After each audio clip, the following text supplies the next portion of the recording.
Running down the hill, Clemson Tigers. At most college stadiums, teams simply run out of a tunnel, but at Clemson, things are done differently. Louder and with more heart. Before every home game at Memorial Stadium, better known as Death Valley, the Clemson Tigers board buses after warm-ups and ride from the west side of the stadium to the east. Why? To preserve one of college football's most cherished traditions, running down the hill. At the top of this grassy slope sits Howard's Rock, a quartzite stone from Death Valley, California, gifted in 1966. It's not just a relic, it's a test of commitment. Coach Frank Howard once told his players, "If you're going to give me 110%, you can rub that rock. If not, keep your filthy hands off of it." Once gathered, a cannon fires, the band blares Tiger Rag, fans scream, flags wave, and the team charges down the hill in unison, a fiery flood of orange and energy. It all began as a simple jog to the field in 1942, but became a formal tradition in 1967. A brief pause in the early 70s led to poor results, and by 1972,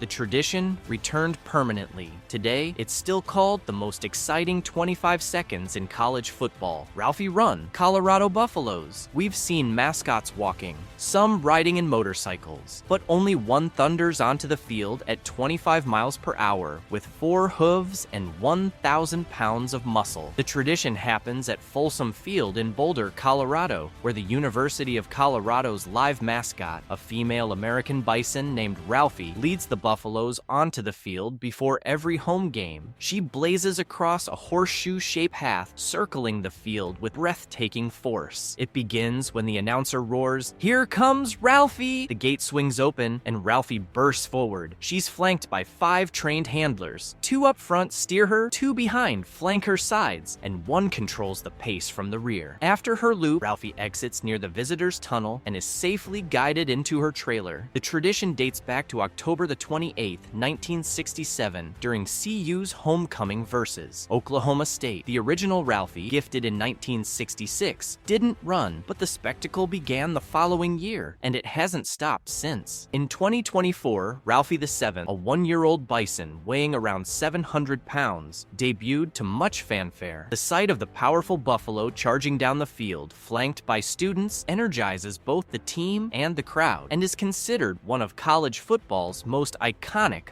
live animal mascots. Chief Illiniwek, Illinois Fighting Illini, retired. From 1926 until 2007, the University of Illinois' games featured a halftime performance by Chief Illiniwek, a student wearing Lakota regalia who performed a dance to the band arrangement 3-in-1. Assistant band director Ray Dvorak conceived the idea of a Native American-inspired halftime dance in 1926. The first performance took place on October 30, 1926, when a student portraying the chief met Penn's Quaker mascot and exchanged a symbolic peace pipe. Over 8 decades, 36 students, mostly men, portrayed the chief, bowing to the crowd and dancing to rousing music. The character became a rallying symbol for fans, but also sparked criticism for cultural appropriation and stereotypes. After the NCAA implemented a policy in 2005 prohibiting hostile and abusive Native American mascots, the university decided on February 16, 2007 to retire Chief Illiniwek so that Illinois could host NCAA tournaments. The Chiefs' final dance occurred at halftime of a men's basketball game on February 21,207. Today, Illinois does not use a mascot, and the campus continues to debate how best to honor Native peoples while celebrating athletic traditions. Hawkeye Wave, Iowa Hawkeyes. One of college football's most heartwarming modern traditions began in 2017. Kinnick Stadium is located next to the University of Iowa Stead Family Children's Hospital, whose top-floor press box overlooks the field. During the 2017 opener, fan Krista Young suggested on Facebook that fans turn and wave to the young patients. At the end of the first quarter, 70,000 fans, players, and coaches all turned toward the hospital and waved. The children responded by flashing lights and waving back, and the Hawkeye wave instantly became a fixture. It now occurs at every Iowa home game. After the first quarter ends, the announcer prompts the crowd, and a song chosen by the game's kid captain, A Patient Honored for Courage, plays as everyone on waves. CBS Sports notes that the wave has united the team and community and is a warm reminder of humanity. The tradition has garnered national attention, being called the best new tradition in sports, and Iowa even installed pink lighting in the hospital to acknowledge the connection. For the children watching from their rooms, the simple gesture provides inspiration and a feeling of inclusion. Memorial Stadium traditions, Nebraska Cornhuskers. Although there is no single Memorial Stadium wave, Nebraska fans are known for their passionate game day rituals. One of the most famous is the Tunnel Walk, introduced in the 1990s. Before kickoff, the lights dim and a pump-up video plays on the big screen while fans chant Husker, with the opposite side responding Power. As the music reaches a crescendo, typically the Alan Parsons Project's Sirius, the Huskers emerge from the North Tunnel through a cloud of smoke onto the field. Another long-standing tradition is the red balloon release. For decades, fans let red balloons float into the sky after the first Nebraska touchdown.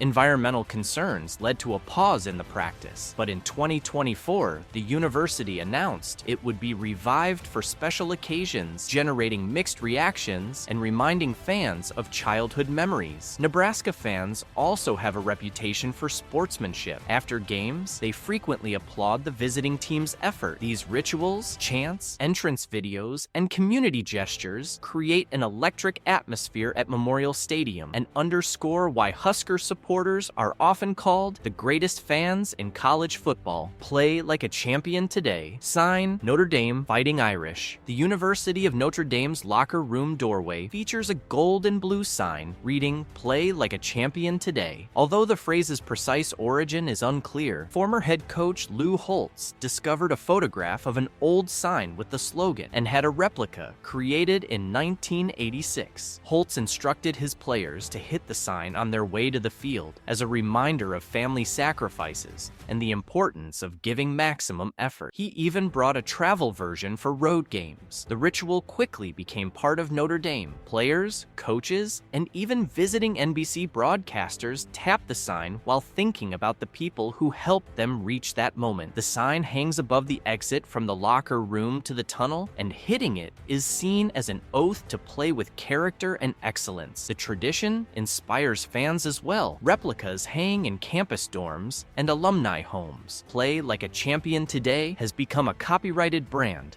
appearing on merchandise and in pop culture references. But its power comes from the simple, reflective moment before the Irish charge onto the field. Dotting of the I, Ohio State Buckeyes. Ohio State's Script Ohio is one of college football's most iconic marching band formations. On October 10, 1936, the Ohio State University Marching Band debuted the formation, inspired by the marquee of Lowe's Ohio Theater, by marching in a cursive pattern to spell Ohio. As the band plays the Civil War-era march, the Régiment de Sambre et Meuse, the letters are unwound from a triple block O. At the finale, a sousaphone player marches to the top of the I, doffs his hat to the crowd, and bows, an act called Dotting the I. The first I dotter was Glenn Johnson in 1937. Since then, the honor has rotated among 4th or 5th year band members. On rare occasions, the band invites honorary I dotters such as Bob Hope, 1978, Woody Hayes, 1983, Jack Nicklaus, 2006, John and Annie Glenn, 2009, former coach Earl Bruce, 2016,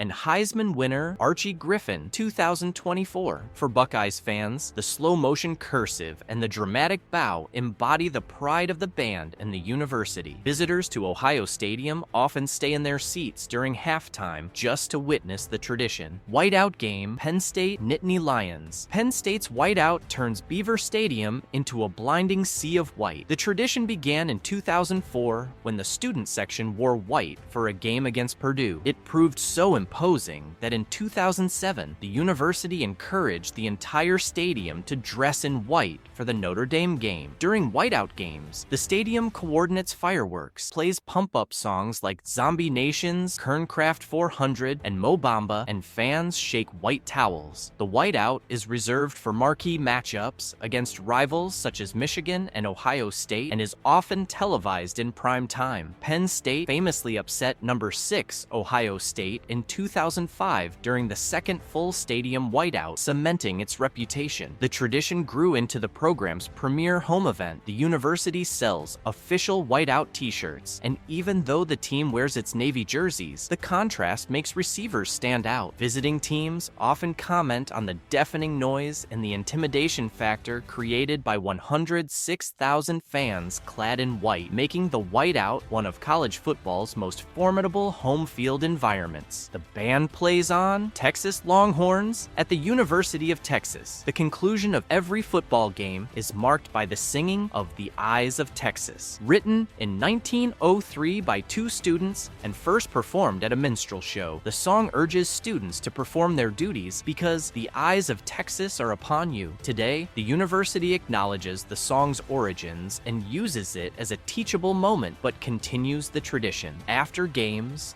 Longhorn players, coaches, and fans stay on the field with the Longhorn Band to sing the alma mater. The song's melody is adapted from I've Been Working on the Railroad, and the lyrics express loyalty to the state and university. Accompanying the song, fans often give the hook 'em horns hand sign, forming the outline of a longhorn with the index and little finger. This post-game sing-along embodies solidarity. Win or lose, the team thanks supporters and reflects on the game. Though sometimes called The Band Plays On, the ritual extends beyond the band. The entire Longhorn community unites in song, reinforcing Texas pride and the bond between players and fans. Jump Around, Wisconsin Badgers. When House of Pain's Jump Around blares at Camp Randall Stadium, the entire stadium seems to bounce. The tradition began on October 10, 1998, when athletics marketing intern Ryan Sondrup and his friend Eric Wiseman suggested playing the 1992 hip-hop hit during a break in the homecoming game against Purdue. When the song came on between the third and fourth quarters, students started jumping in unison. The sight of 80,000 fans bouncing was so dramatic that stadium engineers inspected Camp Randall for structural safety. Since then, Jump Around has been played at the same moment of every home game. Fans of all ages leap to the beat, causing the upper decks to tremble and generating energy for the Badgers as they enter the fourth quarter. The tradition has endured for more than 25 years and even registered on a local seismograph. It's a unifying moment in Madison. Alumni return to campus to jump, and opposing players often marvel at the stadium's rocking. For Wisconsin students, Jump Around signals that it's time to get loud and help push the team to victory. Sandstorm, South Carolina Gamecocks. At South Carolina's Williams-Brice Stadium, the deafening techno beat of Sandstorm by Finnish DJ Darude turns the crowd into a frenzy. The tradition began unexpectedly on September 24, 2009 during a Thursday night game against number 4 Ole Miss. Students had been playing the 1999 instrumental at tailgates, and when it was blasted over the stadium speakers during a defensive stand, the crowd responded with unbridled energy. The Gamecocks won the upset, and the song became a staple. Today, Sandstorm is played before kickoff. After big plays and during timeouts, fans wave white towels and bounce to the beat while the video board flashes swirling graphics. The music is accompanied by LED lights and pyrotechnics. Head coach Shane Beamer and players have credited the song with energizing the team and intimidating opponents. Although some critics outside Columbia find the song repetitive, Gamecock fans embrace it as their rallying cry. Darude himself has performed live at the stadium, acknowledging the song's unlikely legacy as a collegiate tradition. The fusion of techno music, towel waving, and collective jumping makes Sandstorm one of the loudest and most unique game day experiences in the SEC. Enter Sandman, Virginia Tech Hokies. Virginia Tech's electric entrance to Lane Stadium features the heavy metal anthem Enter Sandman. In 2000, the university installed a new video board and sought a song to accompany a hype video. Officials chose Metallica's 1991 hit, and on August 27,000, 2000, the Hokies first took the field field to the song. Initially, fans clapped along, but on December 1, 2001, during a chilly night game, a marching band member began jumping to stay warm. Other band members and then the entire stadium followed. The accidental bouncing became a ritual. When the guitars kick in, fans jump up and down, and seismographs have recorded small tremors. Players walk through a tunnel lined with metal walls, touch a slab of hokey stone for luck, and then explode onto the field amid fireworks and smoke. The energy is palpable. Visiting teams often wait in the tunnel to time their entrance so as not to be engulfed by the crowd's roar. Enter Sandman is now inseparable from Virginia Tech football. Even Metallica's drummer Lars Ulrich has acknowledged the tradition, and the NCAA has deemed it one of the best entrances in sports. Sweet Home Alabama, Alabama Crimson Tide. Inside Bryant-Denny Stadium, more than 100,000 fans sing along to Lynyrd Skynyrd's 1974 Southern rock anthem, Sweet Home Alabama. According to the Alabama-focused site Bama Hammer, this sing-along is one of the Crimson Tide's biggest game day traditions. After big plays and during breaks, the public address system plays the song's catchy chorus. Fans respond by swaying and shouting the refrain, Roll Tide Roll, along with the line, Sweet Home Alabama, where the skies are so blue. The tradition celebrates the state's culture and reinforces the unity of Alabama supporters. As the song blares, the stadium's upper decks vibrate with clapping and singing, and the Crimsonettes twirl batons to the beat. Though the song is associated with the University of Alabama, the band is from Florida and wrote it as a response to Neil Young's critiques of the South. Nevertheless, Alabama fans have adopted it as a rallying anthem.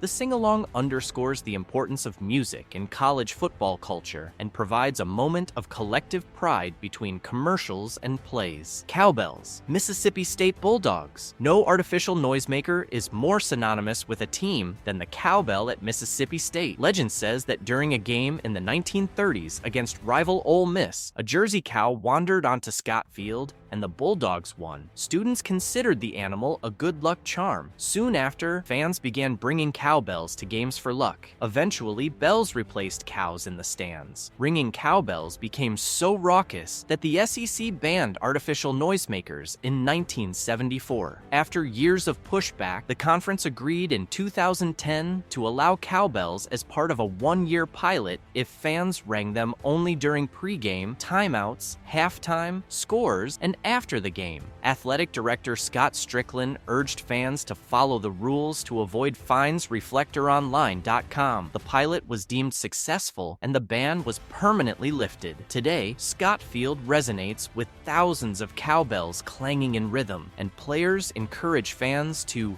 ring responsibly. The bells are often emblazoned with decals and have become prized heirlooms. For visiting teams, the continuous clanging can be disorienting. For Bulldogs fans, it's an irreplaceable part of the Starkville soundscape. Chief Osceola and Renegade, Florida State Seminoles. Florida State's pregame spectacle features a rider dressed as Chief Osceola, mounted on a speckled Appaloosa horse named Renegade. The tradition, introduced at the 1978 season opener after student Bill Durham proposed it and coach Bobby Bowden approved, honors both the university and the Seminole tribe of Florida. Before kickoff, the stadium darkens as drums and the war chant crescendo. Osceola emerges from the tunnel riding Renegade, circles midfield, and plants a flaming spear at the Seminoles logo, while the crowd stomps. 17 riders and 6 horses have carried on the tradition. It is considered a sacred partnership between FSU and the Seminole tribe, which grants permission and helps design the regalia. Because of this collaboration, the NCAA allowed Florida State to keep its Seminole imagery when other Native American mascots were banned. The sight of the horse rearing and the spear igniting sets the tone for FSU games and has been replicated at bowl games and national championships. It reflects reverence for Seminole history while serving as an adrenaline-pumping pre-game ritual. Flight of the War Eagle, Auburn Tigers. Auburn University's War Eagle is both a battle cry and a live mascot tradition. According to the College of Veterinary Medicine, the idea for a pre-game eagle flight emerged after the 1999 national championship. Athletics officials sought a way to connect Auburn's heritage with its raptor rehabilitation program. On September Ruiz 2020 War Eagle 4, a golden eagle nicknamed Tiger, made the first flight, soaring 60 yards from the east end zone to midfield in 6 seconds before Auburn's game. Fans twirled orange and blue shakers and shouted, "War Eagle, hey!" as the bird circled the stadium. The pregame flight is now a signature of Auburn games. A handler releases the eagle from the upper deck, and it glides around the field before landing at midfield. After each flight, the bird returns to the Raptor Center, which cares for non-releasable raptors. The tradition honors several myths, including an 1892 tale of a Civil War veteran's pet eagle inspiring the first War Eagle cry, while highlighting Auburn's commitment to wildlife conservation. The combination of live raptor, deafening roar, and swirling shakers creates an unforgettable entrance at Jordan-Hare Stadium. Georgia Tech's Ramblin' Wreck. Georgia Tech's Ramblin' Wreck is not just a nickname, but a 1930 Ford model A-Sport coupe that serves as the school's mechanical mascot. The car embodies the spirit of the Institute and is maintained by the Ramblin' Wreck Club. It first led the football team onto the field on September 30, 1961 in a game against Rice, and has done so at every home game. Donated by Captain Ted Johnson, class of 1954, in 1960, the car was painted gold and white and fitted with gold Georgia Tech flags. Before kickoff, the wreck emerges from the north end zone tunnel, honks its ahuga horn, and rumbles down the sideline while the band plays Ramblin' Wreck from Georgia Tech. Cheerleaders ride in the rumble seat, and waves of students perform the swarm behind it. The car also appears at campus events, parades, and alumni weddings. Maintaining the wreck is a point of pride. Students selected to drive it must undergo training, and the vehicle is serviced meticulously. The tradition links modern tech students to alumni who built their own makeshift cars, also called Ramblin' Wrecks, in the early 20th century. Hail to the victors, Michigan Wolverines. The University of Michigan's fight song, The Victors, is hailed as one of college football's greatest marches. The song originated on Thanksgiving Day, 1898. Michigan football defeated the University of Chicago 12-11 to claim its first Western Conference title, and in the stands was Louis Elbel, a UM music student. Walking through Chicago after the game, he felt that Michigan needed a proper anthem. As he marched, both the melody and words, "Hail to the victors, valiant, hail to the conquering heroes," came to him. Elbel wrote the score on his train ride home and arranged it for band instruments. He presented it to famed band leader John Philip Sousa, who agreed to perform it in Ann Arbor in April 1899. Sousa reportedly called it the best college march ever written. Although the song briefly fell out of favor when Michigan left the Western Conference in 1907, students revived it after the team rejoined in 1917. Today, the Michigan Marching Band plays the victors after each score, and players and fans sing the final refrain together. President Gerald Ford even requested the victors instead of Hail to the Chief during his visits to campus. The song's rousing lyrics and proud melody capture Michigan's competitive spirit and unite generations of Wolverines. Oregon Ducks motorcycle entrance. Oregon Ducks. Not many college football traditions begin with a motorcycle rumbling into the stadium. And let's be honest, it's way cooler than a couple of horses pulling a wagon. Put a picture of the Sooner Schooner, Oklahoma Sooners. Before every home game at Autzen Stadium in Eugene, a roaring custom Oregon-branded Harley-Davidson blasts out of the tunnel. Behind the handlebars is either Arlen Rexius or Matt Hogan, but it's the backseat rider that steals the show. Puddles, the Oregon Duck, hanging on tight with full swagger and unshakable school pride. This awesome entrance started in 1997, borrowing inspiration from the Minnesota Vikings' own NFL version. But Oregon took the idea and turned it into something uniquely a duck. The first to ride it, none other than Oregon legend and Pro Football Hall of Famer Gary Zimmerman. As the bike charges across the field, the fight song Mighty Oregon kicks in, and the stands split into dueling chants. Go! And ducks blasting from opposite ends.